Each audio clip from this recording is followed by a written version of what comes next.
اللہ الرحمن الرحیم رب اشرح لی صدری ویسر لی امری واحلل عقدۃ من لسانی یفقہوا قولی۔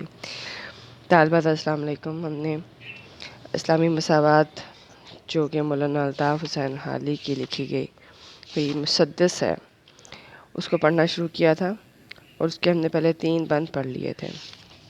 اب ہم نے اس کا چوتھا بند دیکھنا ہے۔ کہاں بندگان ذلیل اور کہاں وہ، بسر کرتے ہیں بے غم قوت و نہ وہ، پہنتے نہیں جو سمور و کتاں وہ، مکان رکھتے ہیں رشک خلد جناں وہ، نہیں چلتے وہ بے سواری قدم بھر، نہیں رہتے بے نغمہ و ساز دم بھر۔ اب یہاں پر میں نے آپ کو بتایا تھا کہ 2 مختلف طبقات کے بارے میں مولانا الطاف حسین حالی نے بات کی ہے۔ ایک طبقہ وہ ہے جو کہ عمرہ کا طبقہ ہے، جو کہ امیر طبقہ ہے، اور دوسرا طبقہ جو ہے وہ ایک غریب طبقہ ہے۔ اب یہاں پر جہاں کا جو معاشی نظام ہے اس نے امیر غریب کی تفریق پیدا کر کے مخلوق خدا کو ان متضاد طبقوں میں تقسیم کر دیا۔ ایک طرف لوگ جو ہیں وہ کہاں بندگان ذلیل، اب یہاں پر انہوں نے ذلیل کا مطلب ادنا طبقہ، عام لوگ، حقیر لوگ کہ جنہیں ضرورت زندگی میسر نہیں ہے، اور کہاں وہ سے مراد کون سا طبقہ ہے؟ جو عمرہ کا طبقہ ہے، جو خوشحال لوگ ہیں، جو اپنی زندگیاں جو ہیں وہ ساری زندگی اپنی تجوریاں بھرتے ہیں، اور انہیں کبھی کسی چیز کی پرواہ نہیں ہوتی، نہ انہیں کوئی غم ہے، نہ انہیں کوئی پریشانی ہے، نہ انہیں کھانے پینے کی کوئی پریشانی ہے۔ ان کے پاس پہننے کے لیے لومڑی کی کھال، سمور کہتے ہیں لومڑی کی کھال سے بنے ہوئے، اور کتاں بھی ایک جو ہے وہ کتاں سلک جس کو ہم بولتے ہیں نا، باریک ریشمی کپڑا ہوتا ہے کہ بڑے نفیس اور ریشمی ملائم کپڑے پہنتے ہیں، وہ تھوڑے سے سخت کپڑے نہیں پہن سکتے۔ اور اسی طرح ان کے جو گھر ہیں، مکان رکھتے ہیں رشک خلد جناں وہ، کہ ان کے مکان جو ہیں وہ بھی ایسے ہیں کہ جیسے جنت میں وہ لوگ رہتے ہوں، وہ لوگ بستے ہوں۔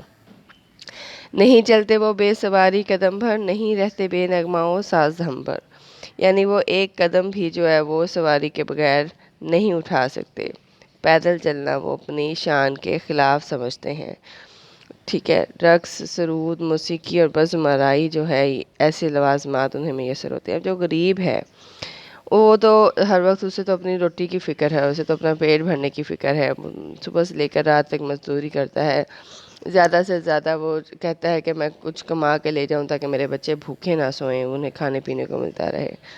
جبکہ جو امیر ہے وہ اس طرح کی پریشانیوں سے آزاد ہے، اس کے پاس ہر سہولت زندگی کی میسر ہے۔ اب آگے کیا کہتے ہیں؟ کمر بستہ ہیں لوگ خدمت میں ان کی، گلو لالا رہتے ہیں صحبت میں ان کے۔ وہ کہتے ہیں کہ وہ لوگ جن پر تقدیر مہرباں ہے، جن پر قسمت مہرباں ہے، وہ اب ساری زندگی آرام اور سکون سے گزار لیتے ہیں، اور ان کے ہی جیسے لوگ ہیں جن کو اللہ نے ہاتھ پاؤں دے رکھے ہیں، وہ بھی اولاد آدم ہیں، وہ بھی نسل آدم ہیں، لیکن وہ اپنی غربت کی وجہ سے مجبور ہیں کہ وہ امیر لوگوں کے گھروں میں کام کریں، ان کے گھروں میں ان کی خدمت کے لیے مامور رہیں، اور پھولوں جیسے چہرے والے لوگ جو ہیں وہ ان کے دوست ہیں، ان کے ساتھی ہیں۔ نفاست بھری ہے طبیعت میں ان کی، کہ ان کی طبیعت میں ایک نفاست بھری ہوئی ہے، وہ کوئی بھی تھوڑی سی رنج تکلیف والی بات کو نہ سن سکتے ہیں، نہ برداشت کر سکتے ہیں۔ نزاکت سو داخل ہے عادت میں ان کی، نزاکت بھی ان کی عادت کا حصہ ہے۔ دعاؤں میں مشک ان کی اٹھتا ہے ڈھیروں۔ مشک کیا ہوتا ہے؟ خوشبودار سیاہ مادہ ہوتا ہے جو ہرن کی ناف سے نکلتا ہے۔ وہ پوشاک میں عطر ملتے ہیں سیروں، اور وہ اپنے لباس میں بہت سا خوشبوئیں، رنگ برنگی خوشبوئیں ملتے ہیں تاکہ ان کی جو ہے وہ مہک اٹھتی رہے۔ اب وہ کیا کہتے ہیں کہ یہ لوگ سب سے ان کا جینے کا انداز سب سے اعلیٰ ہے، ان کا رہن سہن سب سے مختلف ہے، ان کی دعائیں اتنی عمدہ ہیں کہ ان میں مشک کی بڑی مقدار شامل ہوتی ہے جسے وہ مہک اٹھتی ہیں۔ وہ خوشبو کے اتنے شوقین ہیں کہ ان کا لباس عطر میں بھیگا رہتا ہے۔ وہ جس محفل میں بھی بیٹھتے ہیں وہ محفل جو ہے وہ گل و گلزار ہو جاتی ہے، ماحول خوشبودار ہو جاتا ہے۔ عیش و عشرت کا یہ رنگ ڈھنگ فضول خرچی پر مبنی ہوتا ہے۔ ایسے شاہانہ طور طریقے انہوں نے اختیار کیے ہوئے ہوتے ہیں کہ غریب اس بارے میں سوچ بھی نہیں سکتا۔ اب یہاں پر وہ آگے کیا کہتے ہیں، یہ ہو سکتے ہیں ان کے ہم جنس کیوں کر، کہتے ہیں کہ وہ غریبوں کے ہم جنس ان کے جیسے صحبت والے یا ان کی قبیلے سے تعلق رکھنے والے کیسے ہو سکتے ہیں، جیسے کہ ہم کہتے ہیں نا کہ سب اولاد آدم ہیں، سب مٹی سے پیدا کیے گئے ہیں، سب اللہ کی مخلوق ہیں، اللہ پاک نے سب کو بلا تفریق بلا تقسیم زمین پر اتارا ہے۔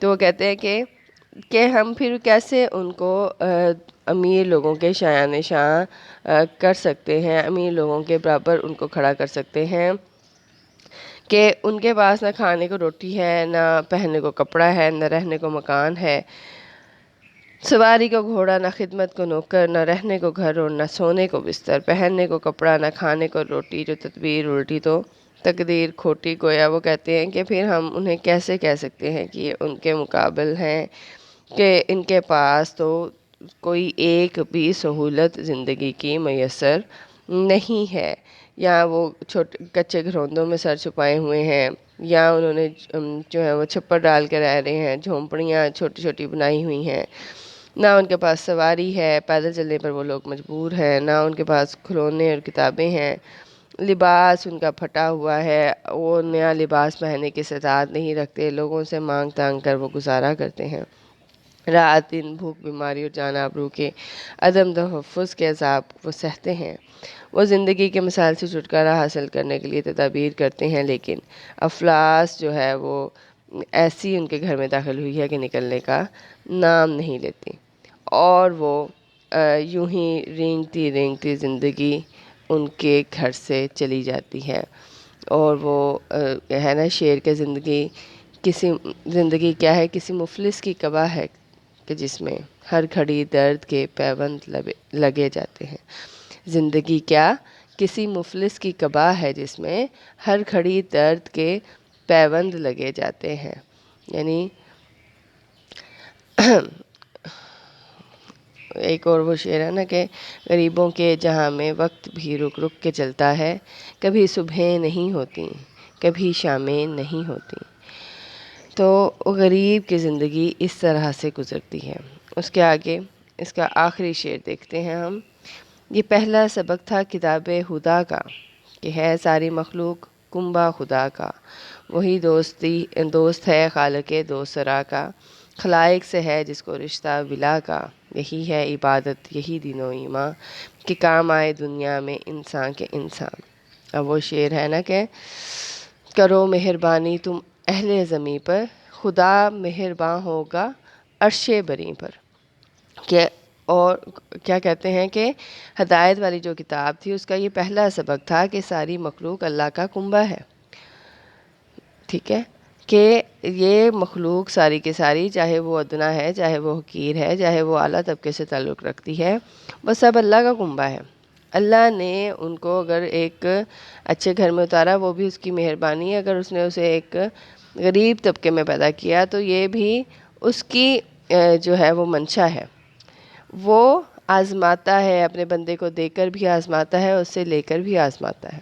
اس نے بتا رکھا ہے کہ یہ دنیا فانی ہے، اس نے ختم ہو جانا ہے، یہ 4 دن کی زندگی ہے، اس کو اچھے طریقے سے گزار لو، ایسے ہی گزارو کہ جیسا کہ تمہیں حکم دیا گیا ہے۔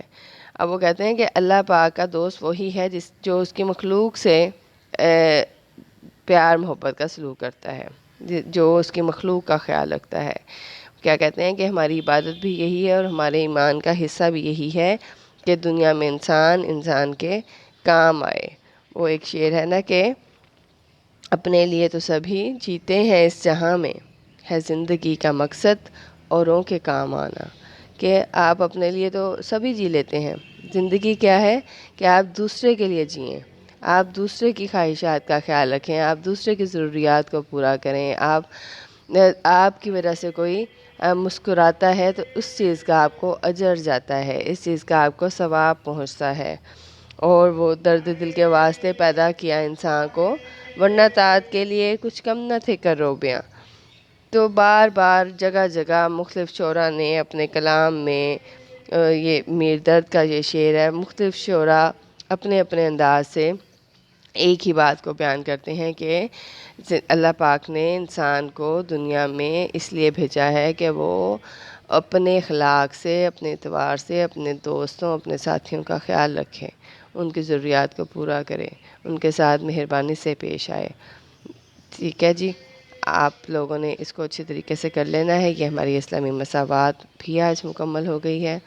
آپ لوگ اپنا خیال رکھیے گا، دعاؤں میں یاد رکھیے گا۔ اللہ حافظ۔